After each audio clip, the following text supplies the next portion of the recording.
नमस्कार दोस्तों, मैं हूं राजकिशोर बुलंद भारत टीवी से। और मेरे साथ इस समय एक ऐसी शख्सियत हैं जिनकी वाणी में न सिर्फ सरस्वती बैठी है बल्कि शब्द अपना अर्थ पा जाते हैं। ब्रज की रज जिनकी धमनियों से दौड़ रही है और ठाकुर जी की सेवा के बाद वो जिस तरीके से अवधपुरी में आए हुए हैं, यमुना के तीर से सरयू के तीर पर देवकी नंदन ठाकुर जी महाराज जी हमारे साथ में। भगवत गीता का ज्ञान आपने संसार को बांटा, प्रकाश बांटा जी। मैं ये जानना चाहता हूँ कि ये जो राम जिनका माना जाता है कि अंधकार से प्रकाश की ओर की जो यात्रा है, जब साक्षात राम विग्रहवान, जब वहाँ पर राम विग्रहवान धर्म, जब वो वहाँ पर साक्षात अपनी जगह पर जा रहे हैं, उसके बाद आपको लगता है कि अवधपुरी के साथ साथ पूरे देश में उस तरीके के प्रकाश का संचार होगा? देखिए, मैं एक बात मानता हूँ प्रभु, जिसे राम से प्यार नहीं उसे मानवता से प्यार नहीं। राम से प्यार न करने वाला कौन है? अपोजिट चले जाओ, राम के अपोजिट कौन है? Ravan. It means you love Ravan. भाई, अगर आप राम से प्रेम नहीं करते हैं, एक पत्नी रखने वाले से प्रेम नहीं करते हैं, संतों के चरणों में सर झुकाने वाले से प्रेम नहीं करते हैं, माता पिता के लिए आधी रात खड़े होने वाले से प्रेम नहीं करते हैं, सौतेली माँ के कहने से 14 वर्ष को वनवास सहन करने वाले से प्रेम नहीं करते, तो आप किससे प्रेम करेंगे? इसका अपोजिट रावण ही था। और ये हम भाग्यशाली हैं कि हम और आप सनातनी पैदा हुए। ये मेरा और आपका सौभाग्य है कि मैं और आप वहाँ प्रकट हुए, जन्म हुआ हम लोगों का, जहाँ भगवान श्री राम हमें पूजने के लिए प्राप्त हुए। विश्व में एक संस्कृति ऐसी है जिनके पास में राम जैसे भगवान को पूजने का सौभाग्य है।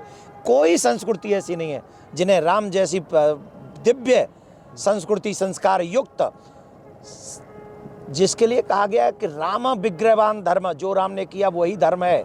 राम जिसे न कर पाए वो धर्म ही नहीं, साक्षात धर्म ही राम की मूर्ति के रूप में पृथ्वी पर आए, वो सौभाग्य हमें मिला। तो ठाकुर जी, यही तो सवाल उठ रहा है कि जब साक्षात धर्म अपनी स्थान पर हो रहे हैं तो शंकराचार्य जब हमारे कुछ प्रश्न उठाते हैं तो इस पर क्यों, क्योंकि ये इतना संवेदनशील मामला है कि इसको लेकर क्यों इस तरीके की भ्रांतियां फैल रही हैं? क्योंकि विपक्षी दल, मतलब चूंकि ये तो पूरे राष्ट्र का उत्सव होना चाहिए था, इसमें बेवजह की व्याधियां उत्पन्न हो रही हैं। देखिए, आपने शंकराचार्य भगवान के विषय में कुछ पूछा जी, तो शंकराचार्य का पद कितना बड़ा है जी। हमारे सनातन में भगवान की लेवल का वो पद है, और मैं कौन हूँ? छोटा सा अर्दली कथावाचक।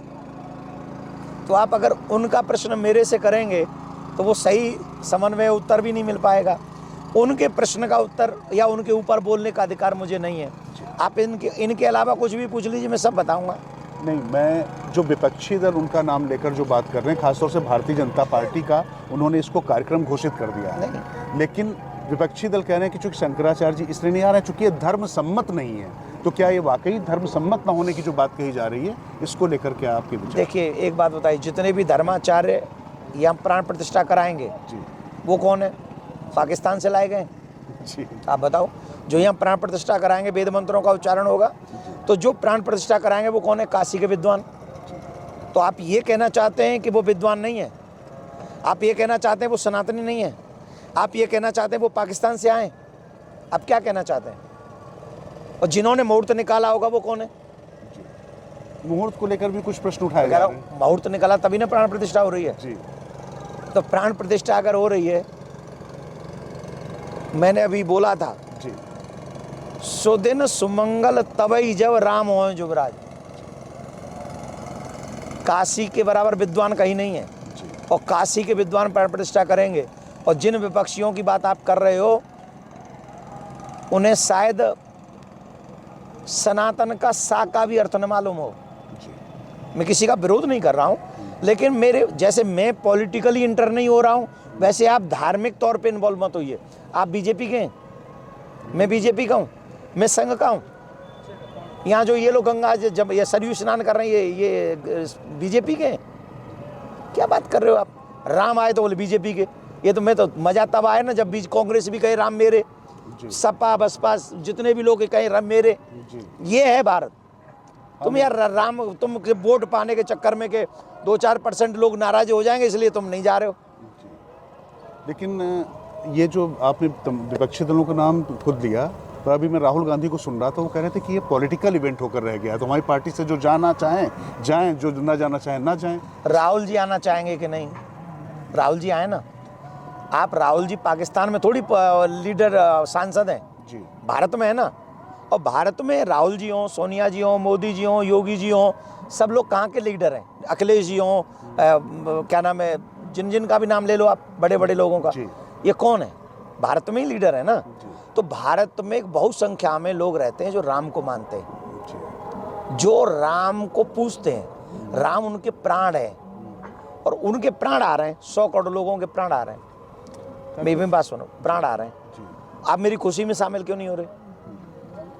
जब इफ्तियार पार्टी होती है तो तब तो सब चले जाते हैं। अब मेरे राम आ रहे तो नहीं आओगे। फिर आप हमसे ये भी आशा रखोगे कि हम आपकी बुराई भी ना करें और हम आपको वोट भी दे दें। भाई आप वोट के लिए तो नहीं आ रहे हो ना, कि वो आपकी वोट नहीं है, हम वोट नहीं है आपकी। सपोज अगर 4 आदमी चुनाव लड़ रहे हैं और मैं और आप वोटर हैं, तो कम से कम चारों को मेरे पास आना चाहिए ना, मुझसे कहना चाहिए ना, भैया यार देखो हमें भी देख लो, भैया उनको इतनी बार देख लिया मुझे भी देख लो। 3 तो तुम इसलिए नहीं आ रहे क्योंकि मैं सरी जी में बैठा हूँ, इसलिए मैं नहीं, हम नहीं जाएंगे। क्यों? बोले तुम तो फलाने उसी को दोगे क्योंकि तुम तो सरयू में बैठे हो। अरे भाई मैं सरयू में, हो सकता है मुझे प्यास लग रही हो, मैं इसलिए आया गया, तो मेरे पास आओ। तो जब राम के उस समय जो लोग नहीं आएंगे तो तुम हमें अपना विरोधी मान लोगे। मैं एक ऐसा शख्स हूँ जो अच्छा काम करता है। नीतीश ने बिहार में शराब बंद की, मैंने प्रशंसा की। जी। अखिलेश के एक विषय से मैं प्रसन्न हुआ, मैंने उनकी प्रशंसा की। जी मोदी जी राम मंदिर बनवा रहे हैं, मैं पूरे जीवन भर उनके गीत गाऊंगा। क्यों गाऊंगा? क्योंकि वो राम मंदिर बनवा रहे हैं। राजीव गांधी जी ने क्यों नहीं बनवाया? मैं कैसे बड़ाई कर दूं? भाई राजीव गांधी जी पहले, मोदी जी से पहले प्रधानमंत्री हैं। राजीव गांधी जी बनवा देते तो हमें मोदी जी, तो हम जानते भी नहीं मोदी जी को। पर कांग्रेस तो कहती कि ताला तो खुलवाया राजीव गांधी ने और मोदी जी ने नहीं करवाया, तो सुप्रीम कोर्ट के फैसले से बन रहा है। ताला खुलवाया राजीव गांधी जी ने, उसके लिए थैंक यू। एक बार नहीं, 1 करोड़ बार थैंक यू। पर बाद में 91 वर्षिप कौन लाया? मथुरा जाने के लिए, काशी जाने के लिए, और जो हमारी आक्रमण किए उनको रोकने के लिए कौन लाया 91 वर्षिप? वक्फ बोर्ड किसने बनवाया? मंदिर सरकार के कब्जे में किसने कानून बनाया? एक भी मस्जिद है सरकार के कब्जे में? एक भी चर्च है? हम ही हैं। हमारा ही खा रहे हो और हमारा ही छीन रहे हो और हमारा ही चोरी कर रहे हो। तो ये जो मंदिरों पर जिस तरीके से सरकार अधिग्रहण कर रही है, आधिपत्य जमा लेती है, इसको लेकर क्या अभी फिलहाल मोदी और योगी सरकार में इन लोगों से आपकी बात हुई? नहीं, हमारी अभी कोई बात नहीं हुई, लेकिन हम बात उठाएंगे जी। हम छोड़ेंगे नहीं। हम तो, अगर आपको मन है कि आप हमारे मंदिर नहीं देना चाहिए, मत दो। हम तो कह रहे फिर चर्च भी कब्जे में करो, फिर मस्जिद भी करो। भाई सेकुलर देश है ना। सेकुलर का मतलब क्या हुआ? बराबर हुआ, तो बराबर करो। हम तो जो कह रहे हैं जो जो बराबर कर सको सब कर लो। मंदिर हम कह रहे बिल्कुल मत बनवाओ, मंदिर सब बंद कर दो। कोई मंदिर मस्जिद गुरुद्वारा कुछ नहीं बनेगा, कर दो। है हिम्मत तो मंदिर हमारे कब्जा लोगे, पैसा हमारा ले लोगे, उनको कहोगे जाओ हज यात्रा करो। बुद्धू हैं हम लोग, पागल हैं, कुत्ता खा गया हमको। हमें थोड़ी पता है कि हमको क्या करना चाहिए क्या नहीं। हमारी अक्ल नहीं है, दरिया खा रहे हैं हम। फालतू की बात है। तो यहाँ पर तो प्रवेश नगर कीजिए, सबका राजा हृदय राज कौशलपुर राजा हो, हृदय में कौशल राज हैं, कौशल राज हैं पक्का। तो अब ब्रज भूमि में कुछ हमें लगता है कि राम ललाव आ गए, हो गया मंदिर निर्वाण। ए जी राम ललाव आ गए, हो गए, नहीं ताली वाला नहीं है, शेर है। हो गया मंदिर निर्वाण, 22 के बाद करेंगे मथुरा का ऐलान। तो वेट एंड वॉच। तो बहुत बड़ा ऐलान कर दिया है ठाकुर अभी जी ने। किया नहीं, करेंगे कहा है मैंने, और कहा करेंगे। तो कुल मिला के यहाँ पर सरयू के तट से यमुना के तीर पर क्या होने जा रहा है उसका बहुत बड़ा ऐलान हो गया। और मैंने आपसे इसे शुरुआत में कहा था कि देवकी नंदन जी जब बोलते हैं तो वो ठाकुर जी की सेवा करके यहाँ पर आए। और जैसे कहें ना कि ये त्रेता की नगरी थी, आप द्वापर के युग से आए हैं तो त्रेता से अब द्वापर में भी आप आंदोलन करने जा रहे हैं, क्रांति देने जा रहे हैं। मुझे कोई आंदोलन क्रांति नहीं करनी, पर मेरे राम का, मेरे कृष्ण का, मेरे शिव का अपमान अगर मेरे जीते जी हो तो मेरे सनातनी होने पर धिक्कार है, और जो सनातनी अपने आप को बनाकर जी रहे हैं उनके होने पर धिक्कार है। हम किसी के अधिकार में अतिक्रमण नहीं करने जा रहे, लेकिन जिन लोगों ने हमारे अधिकार का, हमारी पूजा का, हमारे देवी देवताओं का, हमारे मंदिरों का अपमान किया है, स्पेशली 3 जगह पर, जब तक वो वापस नहीं आएंगे कम से कम मैं तो चैन से नहीं बैठूंगा। It's a confirm. जैसे बस अंतिम मैं जानता हूं कि ठाकुर साहब आपके लिए बिल्कुल लोग पलक पावड़े बिछाए हैं, लेकिन आप मिल गए तो मैं छोड़ना नहीं चाहता, लेकिन क्या करूं, बस अंतिम प्रश्न आपसे पूछ रहा हूं, क्योंकि सनातन ऐसी एक परंपरा है जो कभी टूटी नहीं, जो सनातन आदि से अनंत तक चला आ रहा है, लेकिन उसको लेकर जिस तरीके की क्षुद्र टिप्पणियां हो रही हैं, उसके बाद किस तरीके से आप महसूस करते हैं, और आपको क्या लगता है कि इसको लगाम लगाने के लिए धर्माचार्यों को और राजनेताओं को और जनता को किस तरीके का आचरण करना चाहिए? सबसे पहला आचरण तो करना चाहिए धर्माचार्यों को स्पेशली स्ट्रिक्टली उनका विरोध करना चाहिए और उन्हें तगड़ा जवाब देना चाहिए। जनता को भी जो सनातनी तगड़ा जवाब दे।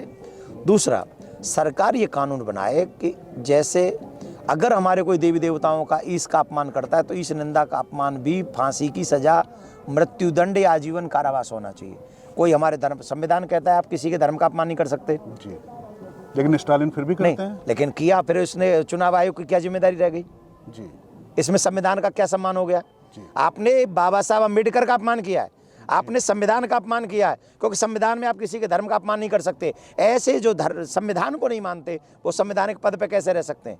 सबसे पहली जिम्मेदारी है चुनाव आयोग की, जो लोग सनातन पर उंगली उठाते हैं ऐसे लोगों को आजीवन प्रतिबंध लगा दे। हम तो नहीं किसी के धर्म पर बुरा बोलते, कोई हमारे धर्म पर क्यों बुरा बोलेगा भाई? मैं तेरे घर में नहीं आ रहा, तू मेरे घर में नहीं आ रहा, मैं तेरे घर का मेहमान नहीं, तू मेरे घर का मेहमान नहीं। Why do you make drama? क्या मतलब है इसका? तो इसकी सरकार से भी प्रार्थना है, मोदी जी से, कि हो सके तो अभी जो सदन चलने वाला है शायद 31 जनवरी से, और नहीं तो जब भगवान तुम्हें दोबारा भेजे तो तब एक कानून ऐसा जरूर बनना चाहिए, और योगी जी तो बना ही दें अपने उत्तर प्रदेश में, कि ईश निंदा करने पर, ग्रंथों की निंदा करने पर, संतों की निंदा करने पर, देवालयों की निंदा करने पर, अपमान करने पर उन्हें आजीवन कारावास होना चाहिए कम से कम। योगी जी ने, आज मैंने इंटरव्यू उनका पढ़ रहा था, देख रहा था, उन्होंने कहा कि राम मंदिर निर्माण में देरी कोर्ट की वजह से नहीं हुई, सरकारों की वजह से हुई। सरकार आई जब इसके अनुरूप तो बन गया, तो क्या कहेंगे आप? हो गया, सही बात कही योगी। योगी जी कभी मिथ्या भाषण नहीं करते जी। योगी जी ने जो कहा है वो पॉइंट है इस बात में जी। खींचते गए, रबड़ की तरह खींचते गए, और दूसरे का होता तो तुरंत हो जाता है सब, है ना? अब नहीं हुआ। तो मोदी जी और योगी जी, जैसा आप कहते हैं कि मतलब इसका पूरा जो श्रेय और प्रेज हो जाएगा, इसका बहुत हद तक जाएगा मोदी जी को। आप इंटरव्यू लेने आए मेरा जी, अब इसका श्रेय किसको दूं? आपको, क्योंकि आपकी शख्सियत है। चलो मैं और आप आए तो ये जो इंटरव्यू जो देखेंगे, गाली देंगे तो, बड़ाई करेंगे तो हम दोनों को ही देंगे ना। क्यों? क्योंकि आप ले रहे हो, हम दे रहे हैं इंटरव्यू, यही है ना पक्की। तो अब ऐसा तो है नहीं कि हम और आप तो यहाँ कर रहे हैं मेहनत ठंडी हवा में, सरयू के बीच में, और पता चले कि वो जो वहाँ बैठेगा एसी में, बाको नाम जबरदस्ती ले दें। संभव है? कर्म का फल है, सनातन ऐसा मानता है, जो जैसा कर्म करेगा उसको वैसा फल मिलेगा। जय श्री राम। चलो बस मैं जय श्री राम एक चौपाई के साथ में, अब चूँकि रामलला यहाँ विराजमान हो रहे हैं तो बस आपसे सुने बगैर नहीं जा सकता मैं। उन लोगों को सुना देता हूँ। सुना दीजिए। नहीं, ये तो हो गया, मैं ही पैसे सुना देता हूँ।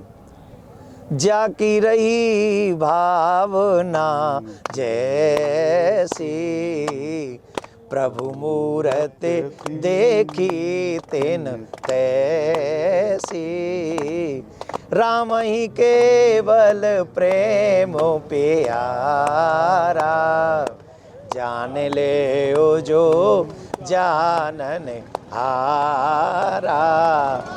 राम ही केवल प्रेम प्यारा और जाकी रही भावना जैसी, सियावर रामचंद्र की जय सिया राम। तो आपने सुन लिया ठाकुर साहब को, जैसा मैंने आपसे कहा था कि कैसे उनकी वाणी से अमृत बरसता है और जो वो शब्द कहते हैं वो कैसे अर्थ प्राप्त कर लेते हैं। तो बहुत बहुत धन्यवाद और प्रणाम ठाकुर जी। आपने बुलंद भारत टीवी से बात की और हमें वो बुलंद भारत टीवी को बहुत बहुत साधुवाद, आपको बहुत बहुत साधुवाद, और ऐसे ही सनातन के लिए कार्य करते रहें। राधे श्याम।